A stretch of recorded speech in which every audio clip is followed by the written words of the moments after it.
So what we're looking at here is different types of functions we've come across and then how that applies to average rate of change. So the first function we have is a linear function. It's a line that we typically graph in slope-intercept form. Now, the important part about this slope, which we'll kind of come back to and use later, is that the slope of a line is always constant. That line doesn't change. It's a straight line, always the same slope. Now when we go to a quadratic, which is typically a parabola, is what we want to think of it as, we have two forms, vertex form and standard form, which we get to later. But in a parabola, we have a curve that changes direction and then gets steeper as it keeps going. Now if it has a positive value out in front for the a value, it opens up. And if it has a negative value, it opens down. But both of those, it changes direction at a point, but then it also gets steeper as it would continue up on the graph. Exponential is usually y equals a to the x, with a being an integer value that we work with. When it's greater than 1, it is a growth function that starts off pretty shallow and then gets steeper and continues on. And then a decay function would be a value that's between 0 and 1, and that's going to get less as it keeps going and eventually getting a flat line through there. Close to flat, not perfectly flat as it continues. So they're just kind of descriptions that we've had for these types of functions. Now, we're going to take those and apply what we call the average rate of change. Now, if it was just a line, we call the average rate of change slope. But what we're looking at now is imagine if it curved, what the average between the two are. And a way to think about this is as you drive to school in the morning or go to school in the morning, we look at the average time that it takes us. Now you don't stay at a constant speed the whole time. You may slow down, you may speed up as you ride in a car, but over the average of time we can look at how long it takes. That's what we're looking at a curve. We're not worried about every detail that's along this line. We're saying from one point to another, what is the average that we are looking at?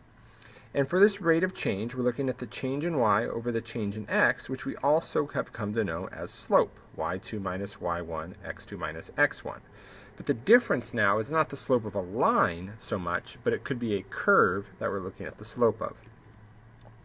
So let's start off with some basics, make sure we can understand the difference between the functions. So if I look at a function of 5 times 1/10 to the x, that we should know is an exponential because it has a variable as the exponent. Y equals 1/3 times the quantity x squared plus 30 should be known as a quadratic, typically because it has a squared as an exponent on the x. 1/3 x plus 7 is in slope-intercept form. We should know this to be a linear function. And then 2 times 5 to the 3x would also be an exponential because it has a variable in the exponent. So just basic identifying. We're not really going to have to graph them, but we're starting off now identifying and how this applies to the average rate of change. So next I have a function here that is the distance. Imagine we have a toy car and we roll the toy car, and this is the distance that it goes over time. So in the first second, we'll say it went 5 feet. 2 seconds it went 10, 3 seconds it had gone 13, 4 seconds it had gone 15, 5 had gone 17. So it's actually slowing down. It started off pretty fast, but it's starting to slow down as it keeps rolling. Now this graph isn't going to suddenly turn and head back down. It's probably going to level out as it goes, as the car stops. But we want to look at this average rate of change as we push the car. Now it should get, the steepness of the line does change. The moment we push the car is the fastest it's changing, and then it slows down. So let's look at the change that's occurring. So from 1 to 3, we're looking at two coordinates. We're looking at the coordinate 1, 5 and 3, 13. So I'm going to do the change in y over the change in x. So I'm going to do 13 minus 5, they're my two y values, 13 and 5. And then for the denominator, the change in x, I'm going to go 3 minus 1. So this gives me 13 minus 5 is 8, 3 minus 1 is 2. We get 4 feet per second as the average rate of change. So from 1 to 3, it averaged 4 feet per second. Now how about 3 to 5? 3 to 5, our coordinates are 3, 13 and 5, 17. So we'll do 17 minus 13 over 5 minus 3. We get 4 over 2, which is 2 feet per second. So it's going slower, we could say. From 1 to 3, then 4 to 5, it is slowing down. And that looks like it makes sense on the graph. So how about 1 to 5? So 1, our coordinate is 1, 5. 5, it's 5, 17. So we're going to go 17 minus 5 over 5 minus 1 gives us 12 over 4, which is 3 feet per second. So let's do that a little bit more. We have 3 different functions here. Notice we have the same x values that we need and then different y values as it goes, and then I brought in the slope formula to remind us. So first up, from 0 to 2. So 0 to 2 on this linear graph. We're going to do 6 minus 0 over 2 minus 0. So that gives us 6 over 2, or 3. From 2 to 4, 12 minus 6, y1 minus y2, or the difference in the y's, over 4 minus 2. We get 6 over 2, which is also 3. Now from 4 to 6, we have 18 minus 12, 6 minus 4, which gives us 6 over 2, which is 3. So far, these have all been the same, and they really should be, because what we're looking at is a line which has a constant slope, so the average rate of change will always be 3. Last one, we'll double check from 0 to 4. We're going to do 12 minus 0 over 4 minus 0, which is also 3. So a linear function will always have that constant, same average rate of change wherever we look at it, because that's what makes it a line. All right, the next one is a quadratic. So this is from 0 to 2. We're going to go 12 minus 0 over 2 minus 0. 12 over 2 gives us 6 as our average rate of change.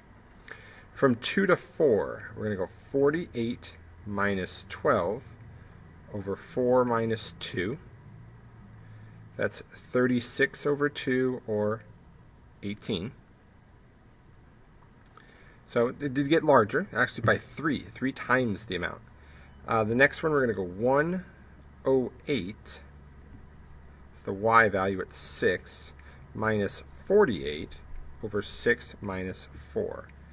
So 108 minus 48 is 60 over 2 gives us 30 as our average rate of change.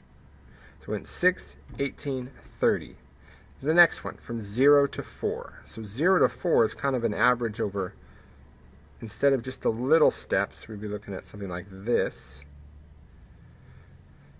So let's go 48 minus 0 over 4 minus 0. We get 48 over 4, which would be 12 as our average rate of change.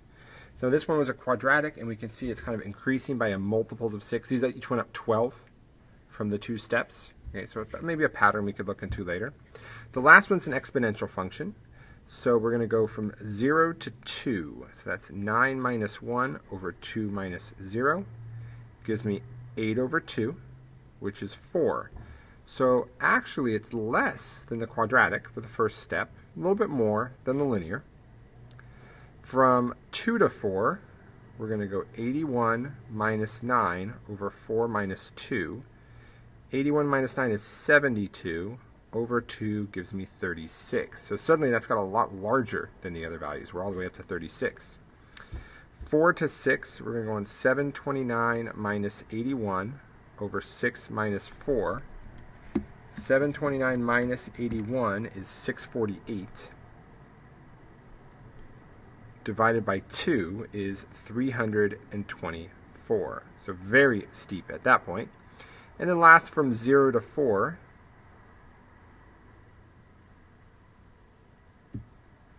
we're going to do 81 minus 1 over 4 minus 0 gives us 80 over 4, which is an average rate of change of 20.